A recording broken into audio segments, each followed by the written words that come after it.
నమస్తే.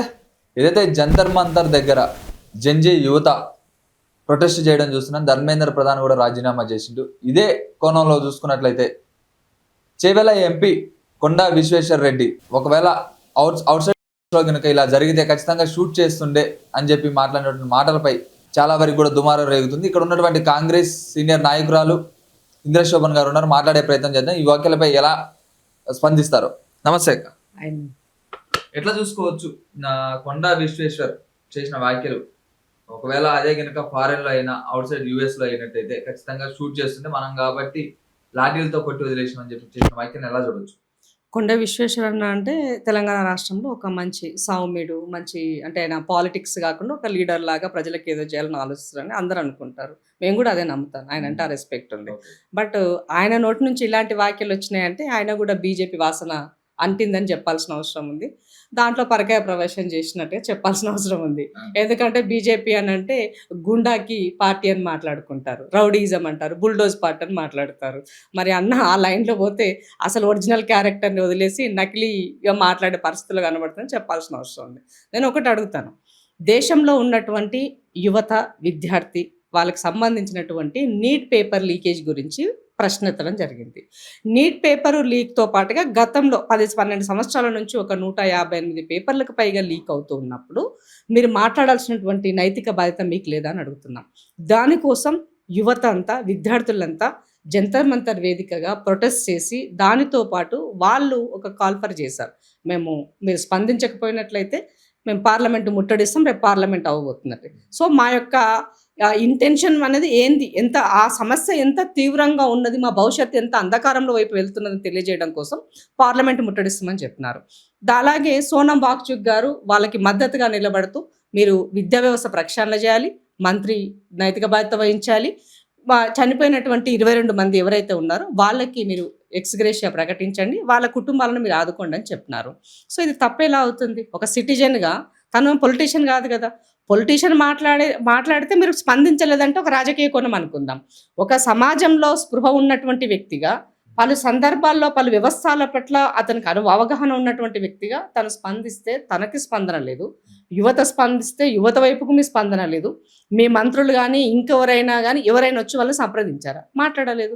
So parliament మొదలవుతున్న సందర్భంలో రాహుల్ గాంధీ గారు పార్లమెంటులో ముందు రోజు అఖిలపక్ష భేటీలో ఆయన అడిగారు స్ట్రైట్గా, దీనిపైన చర్చ తీసుకోండి అని అన్నారు. మీరు ఎందుకు చర్చకు తీసుకోలేదు? మరి చర్చకు తీసుకుంటే రాహుల్ గాంధీ గారు నరేంద్ర మోదీ ఇంటికి పోయే పరిస్థితి ఉండేది కాదు కదా, ఇండి కూటమి ఎంపీలంతటా ప్రొటెస్ట్ చేసే పరిస్థితి ఉండేది కాదు కదా. సో బయట విద్యార్థులు ప్రొటెస్ట్ చేస్తున్నప్పుడు ఎల్ఓపి లీడర్గా తన బాధ్యతని ప్రధానమంత్రి నరేంద్ర మోదీ గారి ఇంటి ముందు తన బాధ్యతను నిర్వర్తించారు. సో ఒక ఎల్ఓపి లీడర్గా తన హక్కును తను ఉపయోగించుకున్నాడు. సో మోదీ ఇంటికి పోతారా అని అంటే, మోదీ ప్రధానమంత్రి అయితే మరి స్పందించు, నువ్వు స్పందించలేదు కాబట్టి నీకు గుర్తు చేసే పరిస్థితి అక్కడికి వచ్చింది. రెండో విషయం, ఇవాళ కాల్చి చంపే సిస్టము అనేది ఎవరిది? గాడ్సేకి, గాంధీని చంపిన గాడ్సే పార్టీ బీజేపీ కాబట్టి కాల్చి చంపుతామని చెప్తున్నారు ఆయన. ఇవాళ మేము గాంధీలు, ఇవాళ శాంతియుతమైనటువంటి పోరాటం చేసే తత్వం కాంగ్రెస్ పార్టీది కాబట్టి మాకు ఎక్కడ ఆ కల్చర్ అనేది లేదు. ఇవాళ బీజేపీ వాళ్ళు వచ్చి కాంగ్రెస్ పార్టీ మీద అటాక్ చేస్తున్నారు కాబట్టి అది గాడ్సే పార్టీ అని చెప్పినాం. గాంధీలకి గాడ్సేల మధ్య జరిగినటువంటి దాంట్లో గాంధీయవాదం నెగ్గిందని చెప్పాల్సిన అవసరం ఉంది. ఇవాళ దేశ ప్రజలకి ఇవాళ క్షమాపణ చెప్పే పరిస్థితి నరేంద్ర మోదీ గారికి ఎందుకు వచ్చింది? గతంలో మీరు రైతులకి కాలాకాలం చేసినప్పుడు సందర్భంలో కూడా రైతు చట్టాలు వెనక్కి తీసుకున్నటువంటి సందర్భం, 500 మంది ప్రాణాలు బలిగొన్న తర్వాత రైతు చట్టాలు వెనక్కి తీసుకుని క్షమాపణ చెప్పినటువంటి మోదీ గారు మరి ఈ దేశాన్ని పాలించే నైతిక హక్కు ఉన్నదా అని అడుగుతున్నాం. ఇవాళ అట్లాగే పిల్లల భవిష్యత్తుతో ఆడుకునేటువంటి, ఇవాళ దేశంలో ఉన్నటువంటి ప్రజలు అత్యధికంగా అప్పుల పాలవుతున్నారు, ఆత్మహత్యల వైపు వెళ్తున్నారు అని అంటే పిల్లల యొక్క భవిష్యత్తు బాగుండాలని అప్పులు చేసి ఎడ్యుకేషన్ చేపిస్తున్నారు. వాళ్ళు డబ్బులు వెచ్చించి పిల్లలకు బాగుండాలని ముందుకెళ్తున్నారు కాబట్టి ఇవాళ ఆ చివరిగా వచ్చేసరికి ఇంజనీర్లు, తర్వాత అలాగే మెడిసిన్కి సంబంధించిన డాక్టర్కి సంబంధించినటువంటి నీట్ పరీక్ష ఇవాళ అది ఫెయిల్ అయ్యే పరిస్థితి, పేపర్ లీక్ అయితే వాళ్ళ మానసిక స్థితి ఏంటి, తల్లిదండ్రుల మానసిక స్థితిని ఏంటి, వీళ్ళ గురించి మీకు పట్టదా? ఎంతసేపు మీ రాజకీయం మీరే తప్ప మిగతాడికి అవసరం లేదా? ఇంత జరిగితే అప్పుడు నరేంద్ర మోదీ గారు నైట్ ఒక వీడియో చేసి బయటకి పంపించారు. రోజులోనే రాజకీయాలన్నీ తారుమారు చేసేసిన అని చెప్పి కూడా బీజేపీ ఒప్పుకుంటున్నారు అంటున్నారు. ఇప్పుడు అది రాజకీయాలు తారుమారు అంటే ఇప్పుడు ప్రజలకి ఒక ప్రధానమంత్రి స్థాయిలో ఉండి ప్రజల క్షేమం కోరేవాడివి అయితే, ప్రజల మనోభావాలు గౌరవించేవాడివి అయితే, ప్రజల ప్రశ్నలు అడిగినటువంటి వాటికి సమాధానము జంతర్ మంతర్ వేదిక దగ్గరికి వెళ్ళి ఆ విద్యార్థుని ఇప్పుడు ఎగ్జామ్స్ ముందు ఎగ్జామ్స్ కోసము ఏమంటారు ఛాయ్పై చర్చ పెట్టినటువంటి మీకు, ఇవాళ పరీక్షపై చర్చ పెట్టినటువంటి మీకు, ఆ పరీక్షలు నీరుగారిపోతున్నాయి, లీక్ అవుతున్నాయి దానిపైన చర్చించేటువంటి బాధ్యత మీకు లేదని అడుగుతున్నాం. మన్ కీ బాత్ వినాలని ప్రజలకి విన్నవించినటువంటి మీకు, విద్యార్థి మనలో ఏముంది వినాల్సినటువంటి నైతిక బాధ్యత మీకు లేదని అడుగుతున్నాం. దానికి ఒక వీడియో చేసి ఒక ప్రాంప్టర్ ద్వారా 4 ముక్కలు చదివి చెప్పినటువంటి నరేంద్ర మోదీ గారు మొత్తం రాజకీయాలు మార్చినారంటే కరెక్టే, మాకు అర్థం కాల. మీరు రాజకీయాలు మార్చితే దేశ దిక్సూచిని మార్చారు, దేశ భవిష్యత్తు మార్చినారు, దేశాన్ని అంధకారంలో నెట్టివేసి ఎంత దరిద్రం వైపు తీసుకెళ్లినారో మాకు అర్థం కాలే. చదివారని మీరు అంటున్నారు. ఇప్పుడు తర్వాత నెక్స్ట్ డే మళ్ళీ ఇంకొక వీడియో తీసి పెట్టడం జరిగింది. దూరంగా ఉండి స్లోగా చదువుతున్నా అని చెప్పి మళ్ళీ వార్తలు వస్తున్నాయని చెప్పి మళ్ళీ స్పీడ్ గా చదవడంలో ఒక వీడియో కూడా పోస్ట్ చేసింది సోషల్ మీడియాలో. నేను ఏమంటే మోదీ గారు ఇప్పటి వరకు ఆయన 12 సంవత్సరాల జీవితాల కాలంలో ప్రధానమంత్రి అయిన తర్వాత ఒక్కనాడు కూడా మీడియాని అడ్రస్ చేసిండా? అది రికార్డులో మనము గిన్నిస్ బుక్ రికార్డులో రాయాల్సి వస్తే పరిస్థితి వస్తే ఫస్ట్ మోదీ గారి పేరే ఉంటుంది. కాబట్టి ఒక ప్రజాప్రతినిధిగా ప్రజల మనోభావాలు పంచుకోవాలనుకున్నప్పుడు, ప్రజలకి విన్నవించుకోవాలని చెప్పినప్పుడు డెఫినెట్గా ఇది తెలియాల్సిన అవసరం ఉంది. అందుకనే ఇవాళ యువత ఏమంటున్నారు, మోదీ మీడియా నుంచి ఆజాదీ కావాలని అడుగుతున్నారు, గో మీడియా నుంచి ఆజాదీ కావాలని అడుగుతున్నారు, ఇవాళ నియంతృత్వ ధోరణిలో ఉన్నటువంటి ఆజాదీ కావాలని అడుగుతున్నారు. ఇవాళ ఈ దేశంలో ఉన్నటువంటి కొద్ది మంది విద్రోహ శక్తులు వెనక ఉండి నడిపిస్తున్న వాళ్ళ నుంచి ఆజాదీ కావాలని కోరుకుంటున్నారు, ఆటంకవాదుల నుంచి ఆజాదీ కావాలని కోరుకుంటున్నారు. సో వీటన్నింటి నేపథ్యంలో నువ్వు ప్రజలను, యువతను ఉద్దేశించి మాట్లాడాలి కదా. ఆ జంజీలు చేసిన పోరాటానికి రాహుల్ గాంధీ గారి మద్దతుతోనే మీరు దిగొచ్చి ఆ రాత్రికి వీడియో చేస్తున్నారు. అంతకు ముందు ఎందుకు మాట్లాడలే? మణిపూర్ అంత ఘటన జరిగితే మీరు పార్లమెంట్ అయిన అన్ని రోజులు అట్లాగే మౌనం వహించారు తప్ప మీరు అక్కడ కూడా మాట్లాడారు. కానీ మరునాడు రాజకీయ వేదిక, ఎలక్షన్లకు ముందు రాజకీయ వేదిక వెళ్ళి మీరు ఆ రోజు స్టేట్మెంట్ చేశారు. కేవలం రాహుల్ గాంధీ వల్లనే వచ్చిందా? నేను రాహుల్ గాంధీ ప్రతిపక్ష నాయకుడిగా, ప్రతిపక్ష నేతగా తన బాధ్యత నిర్వర్తించినప్పుడు, మా పార్టీ ప్రెసిడెంట్గా, అలాగే రాజ్యసభ ఎల్ఓపి లీడర్గా మా ఖర్గే గారు కూడా 80 ఏళ్ల పదుల్లో అక్కడికి వెళ్ళి పిల్లలకు మద్దతు నిలబడి ప్రొటెస్ట్ చేశారంటే ఇది కాంగ్రెస్ పార్టీకి ఉన్నటువంటి చిత్తశుద్ధి. సో ప్రజలు బయట పోరాటం చేసినప్పుడు ప్రతిపక్ష నాయకుడిగా ప్రజలకి మద్దతు ఇవ్వాల్సిన బాధ్యత తనకు ఉన్నది కాబట్టి తన బాధ్యతను నిర్వర్తించినాడు. మరి నువ్వు పాలకపక్షంలో ప్రధానమంత్రిగా ఉన్నటువంటి నువ్వు ఆ బాధ్యతను విస్మరించావు కాబట్టే ఇవాళ దేశమంతా, యువతంతా ఒకవైపుకి వచ్చి మేము మీతో ఉన్నాము, మాకు మద్దతు ఇవ్వండి అని వాళ్ళు అడుగుతున్నప్పుడు రాహుల్ గాంధీ తప్పకుండా మద్దతు ఇవ్వాల్సిన అవసరం ఉంది. అందుకనే రాహుల్ గాంధీ ఒకటే మాట చెప్తున్నారు, నేను మీతో ఉన్నా, డరో మత్, హమ్ ఆప్కే సాత్ హై ఆప్ డరో మత్, హాత్ ఆప్కే సాత్ హై ఆప్ డరో మత్, ఏ దేశ్ లోగ్ ఆప్కే సాత్ హై ఆప్ డరో మత్. ఇది రాహుల్ గాంధీ గారి యొక్క నినాదం, రాహుల్ గాంధీ గారు ప్రజలకు ఇస్తున్నటువంటి విన్నపం. ఇది అర్థం కానటువంటి సన్యాసులు, ఈ రాష్ట్రంలో ఉన్నటువంటి మంత్రులు, కేంద్ర మంత్రులు రకరకాలుగా ఎవరికి విద్రోహ శక్తులు ప్రొటెస్ట్ చేశారని మాట్లాడుతున్నారు. మరి ఇవాళ అసలు విద్రోహ శక్తులు ఎవడెవడికి పనిచేస్తున్నాడు? ఈ దేశము నడి బార్డర్లో ఉన్నటువంటి వాళ్ళన్న కనీసం వాళ్ళకి ఆ చిత్తశుద్ధి ఉంది కాబట్టి చలిలో కూడా వేవుతూ ఈ దేశాన్ని కాపాడుతున్నారు. వాళ్ళు చేసినటువంటి త్యాగాలను కూడా మీ ఖాతాలో వేసుకుంటున్నారు. ఇవాళ స్పోర్ట్స్కి సంబంధించిన వాళ్ళు మెడల్స్ సంపాదిస్తే దానికి మీ ఖాతాలో వేసుకుంటున్నారు. మరి మీ విఫలాన్ని కూడా మీ ఖాతాలో వేసుకోమని అడుగుతున్నాము. మరి ఇదెందుకు అంటే మీకు రిజల్ట్ పాజిటివ్ ఉంటే కావాలి కానీ నెగిటివ్ ఉంటే మీకు అవసరం లేదా? నీ తప్పిదం వల్ల ఇంతమంది విద్యార్థుల భవిష్యత్తు, వాళ్ళ జీవితం అంధకారం అయితే తిరిగి ఇవాళ వాళ్ళ పేరెంట్స్కి మీరు ఏం సమాధానం ఇస్తారు? మూడో విషయం ఏంటి అని అంటే, ఆ జంతర్ మంతర్ దగ్గర ప్రొటెస్ట్ చేసిన పిల్లలంతా కూడా పార్లమెంట్కి వెళ్ళే సందర్భంలో వాళ్ళ పైన మీరు చేసిన లాఠీ చార్జ్, టియర్ గ్యాస్, ఆ ఆడపిల్లలని ముట్టుకొని ఆ పిల్లలని ఇబ్బంది పెట్టినటువంటి పరిస్థితులు ఆడపిల్లల విషయంలో మీకు సిగ్గు అనిపిస్తలేదా? భరతమాత అంటే మాకు చాలా గొప్ప గౌరవం అంటున్నారు. మరి ఈ భరతమాతల యొక్క భవిష్యత్తు మీకు కనబడతలేదని అడుగుతున్నాము. ఆ భరతమాత యొక్క వాళ్ళని వికృతంగా వాళ్ళు పోలీసులు బిహేవ్ చేసి మీకు కనిపించలేదని అడుగుతున్నాము. కాబట్టి భారతీయ జనతా పార్టీ రోజులు దగ్గర పడ్డాయి కాబట్టి ప్రతిసారి మీరు ఏది చేసినా నడిచిపోతా అనుకున్న వాళ్ళకి చెంపపెట్టుతో రాహుల్ గాంధీకి ఒక ముక్కులో నుంచి ఒక బ్లడ్ వస్తేనే కాంగ్రెస్ మీడియాకి నొప్పిలేసింది. అలాంటి ఎంతో మంది విద్యార్థులందరూ రక్తం కారుతూ వాళ్ళందరూ చేస్తున్నప్పుడు ఎందుకు కాంగ్రెస్ నాయకులు, కాంగ్రెస్ కార్యకర్తలు ఎందుకు ప్రొటెస్ట్ చేయడానికి రాలేదు? ఒక రాహుల్ గాంధీకి అయితే ఎందుకు వచ్చారని చెప్పి అడుగుతున్నారు. రాహుల్ గాంధీ ఎవరి కోసం ప్రొటెస్ట్ చేశారు? ప్రజల కోసం చేశారు, విద్యార్థి భవిష్యత్తు కోసం చేశారు. మా నాయకుడికి ఎల్ఓపి లీడరు తనకున్న ప్రోటోకాల్ని తను వాడుకుంటే మీరు గొరగొర లాక్కెళ్ళి తన గాయం చేసినప్పుడు మా కుటుంబ సభ్యునిగా మాకు తనని హక్కున చేర్చుకొని తనని తరపున మేము పోరాడేటువంటి నైతిక బాధ్యత మాకున్నది. మీకు కుటుంబాలు లేవు కదా, మీకు ఎట్లా తెలుస్తుంది? అంతే కదా. ఏక్ నిరంజన్ సింగిల్ మోదీ గారు కుటుంబం లేదని మాట్లాడతాడు, నాకు భార్య లేదు పిల్లలు లేరని చెప్తారు. మేము అట్లా చేయట్లేదు కదా. మా రాహుల్ గాంధీ గారు చెల్లెతో ఎంత ప్రేమగా ఉంటారో చూసారు కదా, అమ్మతో ఎంత ఆప్యాయతగా ఉంటారో చూసారు కదా. మీకు మాకున్నటువంటి డిఫరెన్స్ అది. సో కుటుంబాల నేపథ్యంలో మీకు ఎలాంటి బంధాలు బంధుత్వాలు లేవు. ప్రజలతో ఉన్నటువంటి స్నేహపూర్వకమైనటువంటి బంధుత్వాలు మీకు లేవు. కేవలం మీకు కావాల్సింది పవర్ మాత్రమే. నాకు పవర్ ఉండాలి, ఈ పవర్తో నా దోస్తులకు దోచిపెట్టాలి. మీకున్న ఇవి రెండే. కాబట్టి వీటి దృష్టినే మేము పదే మాట్లాడుతున్నాం. ప్రేమ, బంధుత్వం, బాంధవ్యాలు ఉన్నవాడికి, పేగుబంధం ఉన్నవాడికి ఆ బాధ ఎంతో అర్థమవుతుంది. అవి లేనటువంటి సన్యాసులు ఈ దేశాన్ని పాలిస్తారు కాబట్టి మా కర్మ కొద్దీ మేము భరించే పరిస్థితుల్లో ఉన్నాం. ధర్మేంద్ర ప్రధాన్ ఎలాగైతే రాజీనామా చేసినా తెలంగాణలో ఉన్న విద్యాశాఖ మంత్రి కూడా అట్లనే రాజీనామా చేయాలి. ఎంతో మంది విద్యార్థులను అందరినీ కూడా పీడ్చుకొని తింటున్నాడు. అలాగే ఫీజు రియంబర్స్మెంట్ కింద విద్యార్థులందరూ రోడ్ల మీదకి వస్తే వాళ్ళని కొట్టి వాళ్ళందరినీ ఈడ్చుకెళ్లి జైల్లో వేసినటువంటి పరిస్థితి కూడా తెలంగాణలో ఉందని చెప్పి కూడా బీఆర్ఎస్ పార్టీ వాళ్ళందరూ కూడా ఖచ్చితంగా తెలంగాణ విద్యాశాఖ మంత్రి రాజీనామా చేయాలని చెప్పి అంటున్నారు. ధర్మేంద్ర ప్రధాన్ గారు 1997లో ఆయన ఆ రోజు ఒరిస్సాలో పేపర్ లీక్ అయిందని చెప్పి 1500 మంది విద్యార్థులతోటి సెక్రటరియట్ని ముట్టడించి ఆ రోజు మంత్రిని రిజైన్ చేయమని అడిగినాడు. ఇవాళ ఆ స్థానంలో ఆయన ఉన్నారు కాబట్టి నువ్వు నైతిక బాధ్యత వహించమని మేము అడిగినాం. మీ వల్ల పేపర్లు ఇన్ని లీక్ అయితే దానికి ప్యాచప్లు ఎక్కడ నువ్వు చేయకుండా గాలికి వదిలేసి చిన్న అధికారులను మీరు చేసి వదిలేస్తున్నారు.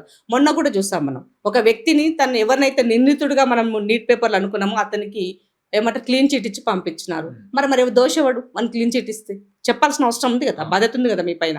రెండవది ఒక సెక్రటరీని ఏదో ట్రాన్స్ఫర్ చేస్తున్నామని చెప్పేసి ట్రాన్స్ఫర్ చేశామని చెప్పినారు. ట్రాన్స్ఫరా? జరిగిన దానికి ట్రాన్స్ఫర్ అంటున్నాం. రెగ్యులర్గా జరిగే ట్రాన్స్ఫర్లో పదోన్నతులు ఇచ్చిన దాంట్లో నువ్వు ట్రాన్స్ఫర్ చేస్తావు. అంతేగాని ఈ కేసు వల్ల దీనివల్ల ఇది ఉపశమనం జరిగిందని చెప్పే ప్రయత్నం చేయడం అనేది సరి అనేది కాదంటున్నా. అట్లాగే ఇవాళ బీజేపీ తప్పు చేసింది కాబట్టి మేము ఎత్తి చూపుతున్నాం. మరి నరేంద్ర మోదీ గారు చేసే తప్పును ఈ రాష్ట్ర పౌరునిగా ఈ దేశ ప్రజలే ఉండొచ్చు, ఈ దేశంలో ఉన్న పౌరులు మన పౌరులు ఉన్నారు, తెలంగాణ పౌరులు ఉన్నారు కదా. మరి ఆ పిల్ల తరపున ఇవాళ ఈ రాష్ట్ర ప్రతిపక్ష నాయకుడిగా కేసీఆర్ గారు ఎందుకు మాట్లాడతలేరు, ఎందుకు ప్రశ్నలు సంధిస్తలేరు? అంటే మీ ఇద్దరు దోస్తాను ఒకటే అనేది అర్థమైపోతుంది కదా. ఈ రాష్ట్రంలో ఉన్నటువంటి ముఖ్యమంత్రి దగ్గర ఎడ్యుకేషన్ వ్యవస్థ ఎందుకుంది అన్న దానికి ఏమాత్రం సోయి లేనటువంటి కేటీఆర్ మాట్లాడితే ఇది హాస్యాస్పదంగా ఉంది. ఎందుకనంటే ముఖ్యమంత్రి గారి దగ్గర ఎడ్యుకేషన్ సిస్టమ్ ఉంది కాబట్టి ఇంటిగ్రేటెడ్ స్కూల్స్ వైపుకి ఎడ్యుకేషన్ సిస్టమ్ ప్రక్షాళన అవుతుంది. గురుకులాల పేరుతో విడగొట్టినటువంటి వాళ్ళని ఒకే దగ్గరలో పిల్లలకి ఈవెన్ అంటే ఎప్పుడైతే వాళ్ళు మొగ్గలుగా వికసిస్తున్నటువంటి సందర్భంలో ఆ పిల్లల మైండ్లలో మలినం లేకుండా వాళ్ళు ఫ్రెష్గా కులాలకు మతాలకు అతీతంగా ఒకే వేదికలో వాళ్ళు చదువుకోవాలన్న ఒక లైన్లో ముఖ్యమంత్రి గారు ఒక లైన్ తీసుకుని ఉన్నారు. ఇవాళ వ్యవస్థను ప్రక్షాళన చేస్తున్నటువంటి రేవంత్ రెడ్డి గారు ఎక్కడ, ధర్మేంద్ర ప్రధాన్ గారు ఎక్కడ? మాకు ఆయనకి కంపారిజన్ ఉన్నదా? అంటే రేవంత్ రెడ్డి గారు వ్యవస్థని బాగు చేస్తున్నందుకు రిజైన్ చేయాలన్నా, ఇవాళ ఉద్యోగాలు ఇస్తున్నందుకు రిజైన్ చేయాలన్నా, ఇవాళ ఎడ్యుకేషన్ సిస్టంలో ఉన్నటువంటి వాళ్ళకి ఇచ్చే మెన్యూ కాస్ట్లను ఇంప్రూవ్ చేస్తూ ప్రజలకు అందిస్తున్నందుకు రిజైన్ చేయాలన్నా, ఇవాళ నిత్యము పర్యవేక్షిస్తున్నందుకు చేయాలన్నా, ఒక మంత్రిగా ముఖ్యమంత్రిగా తన దగ్గర ఎడ్యుకేషన్ మంత్రిగా తను ఒక కాల్ ఫర్ చేస్తూ ఒక ఎడ్యుకేషన్కి కావాల్సిన ఒక కమిషన్ ఏర్పాటు చేసినందుకు లోపాలను సరిచేస్తూ మూవ్ చేస్తున్నందుకు రేవంత్ రెడ్డి గారు రిజైన్ చేయాలన్నా? ఎందుకు రిజైన్ చేయాలా? ఇవాళ నీ పాలనలో ఎడ్యుకేషన్ సిస్టంలో పూర్తిగా నీరు గార్చినావు. యూనివర్సిటీలో రిక్రూట్మెంట్ లేదు. ఇవాళ పిల్లలకు ఉన్నటువంటి దాంట్లో అంధకారంలోకి ఉంచినావు. పిల్లలకి పురుగులన్నం పెట్టి ప్రాణాలు కోల్పోతున్నటువంటి సందర్భంలో కూడా మీరు స్పందించలే. నీ కొడుకు ఏది తింటే నేను అదే తింటున్నా అని చెప్పిండు మీ నాయన. నా మనవడు ఏం తింటే ఈ తెలంగాణ బిడ్డలు అదే తింటున్నారు. మరి తెలంగాణ బిడ్డలంతా పురుగులన్నం తిని ఆగమయ్యి ప్రాణాలు కోల్పోయినాడు. మరి ఏడవండుకున్నారు మీరు ఎంతని అడుగుతున్నాం. ఇవాళ అది కదా ప్రక్షాళన చేసి సన్న బియ్యం పెడుతూ క్వాలిటేటివ్ ఫుడ్ను మెన్యూ కాస్ట్ను పెంచి ఇవాళ రేవంత్ రెడ్డి గారు ముందుకు ఎందుకు రిజైన్ చేయాలన్నా? కేసీఆర్ గారు రేవంత్ రెడ్డి గారు ఎందుకు రిజైన్ చేయాలన్నా? సో కాబట్టి రేవంత్ రెడ్డి గారి గురించి మాట్లాడే ముందు 1-4 సార్లు ఆలోచించుకోండి. మీ సమయంలో ఒక జర్నలిస్టు ప్రశ్నించే పరిస్థితి లేదు. మీ 10 సంవత్సరాల కాలంలో మాలాంటి గొంతుకలు మూగపోయినాయి. మాలాంటి గొంతుకలు ప్రశ్నించే పరిస్థితి లేదు.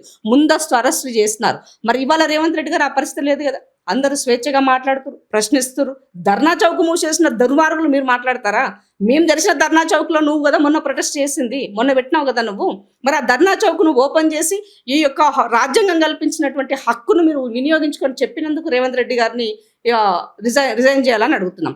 కాబట్టి కేసీఆర్, కేటీఆర్ ఎంతసేపు వాళ్ళ యొక్క రాజకీయ పబ్బం కోసం మాత్రమే వాళ్ళు స్టేట్మెంట్లు తప్ప ఇక్కడ ఎలాంటి పసలేదు. ఇవాళ ఇందిరా పార్కు దగ్గర పిల్లలు విద్యార్థులు ధర్నా చేస్తే ఒక ఆఫీసర్ రెస్పాండ్ అయ్యి తన పిల్లల పైన ఇబ్బందిగా చేసినప్పుడు ముఖ్యమంత్రి గారు స్పందించి ప్రొటెస్ట్ చేయనండి, అరెస్ట్ చేయకండి, ఆ పైన లాఠీ చార్జ్ చేయదు, వాడికి హక్కు ఉన్నది, చేయనివ్వండి, మనం చేస్తున్నాం.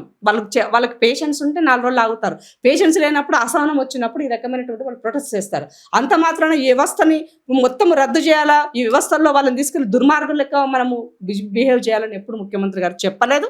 అలా చేసేని ఎవరైనా అక్కడ ఇక్కడ అత్యుత్సాహం చేస్తే కూడా వాళ్ళని పనిష్గా కూడా వాళ్ళని ఆ ప్లేస్ నుంచి కూడా కేటీఆర్ మొన్న మాట్లాడుతూ ఏం బాధపడవాకండి, ఖచ్చితంగా 2 సంవత్సరాల తర్వాత మన ప్రభుత్వమే వస్తుంది, నిరుద్యోగులందరూ కూడా అప్పుడు కాలు రగరేసుకొని తిరగవచ్చు అని చెప్పి కేటీఆర్ చెప్తున్నాడు. మరి ఇప్పుడు రాజకీయ ఉద్యోగం కోల్పోయిన కేటీఆర్కి ఒక 10 మంది జమ అయినారు. ఆ 10 మందికి రేపు వచ్చేటువంటి దాంట్లో రాజకీయ జీవితాన్ని అక్కడ ఆ ప్లాట్ఫామ్ పైన ఏర్పాటు చేసుకోవడం కోసము అసలైన నిరుద్యోగులని ఇక్కడ ఇబ్బంది పెట్టే పరిస్థితి కనబడుతుంది. కాబట్టి నా అన్నదమ్ముల అక్కచెల్లకు ఒకటే రిక్వెస్ట్ చేస్తున్నా, ఆ రాజకీయ పార్టీల్లో పడకండి, వాళ్ళ వైపు మీరు చూడకండి.